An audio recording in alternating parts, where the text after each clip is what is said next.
Hi friends, அனைவருக்கும் வணக்கம். இன்றைக்கி நம்ம ஷியக்கா ஷாம்பு தான் ரெடி பண்ண போகிறோம். ஷியக்காங்கும் போதே நிறைய பேர்த்துக்கு பிடிக்காது. ஸோ அந்த காலத்துலலாம் பார்த்திங்கன்னா ஷியக்கா தான் எல்லாத்துக்குமே, குழந்தையிலேருந்து எல்லா பேருமே யூஸ் பண்ணது. அந்த காலத்தில் பார்த்திங்கன்னா முடி நரைக்கவும் நரைக்காது, அதே மாதிரி முடி அடர்த்தியாக இருக்கும், ரொம்ப நீளமாகவும் இருக்கும்.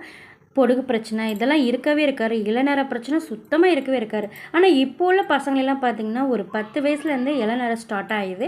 அது பார்த்திங்கன்னா நம்ம யூஸ் பண்ணுற ஷாம்பு தான், கெமிக்கல் தான் உங்களுக்கு எல்லாமே. இப்போ ஸோ ஏகப்பட்ட இடத்துல எல்லாமே கெமிக்கலாக தான் இருக்குது. நம்ம எந்த விதமான கெமிக்கல் இல்லாமல் நேச்சுரலாக இருக்க ஷாம்பை நம்ம யூஸ் பண்ணுவோம். இந்த மாதிரி நீங்கள் ஷாம்பு யூஸ் பண்ணும்போது, ஹெர்பல் ஷாம்பு இதெல்லாம் யூஸ் பண்ணும்போது உங்களுக்கு எந்த ஒரு பிரச்சனையும் இருக்காது. முடி கொட்டுற பிரச்சனை இருக்காது, இளநரை இருக்காது, பொடுகு பிரச்சனை இருக்காது, இதெல்லாம் இருக்காது. ஸோ நம்மக்கிட்ட 20க்கு வகையான ஷாம்பு இருக்குது. உங்களுக்கு எந்த ஷாம்பு வேணும்னு நினைக்கிறீங்களோ அந்த ஷாம்பை நீங்கள் ஆர்டர் பண்ணிக்கலாம். ஸ்க்ரீனில் தர நம்பருக்கு நீங்கள் வாட்ஸ்அப்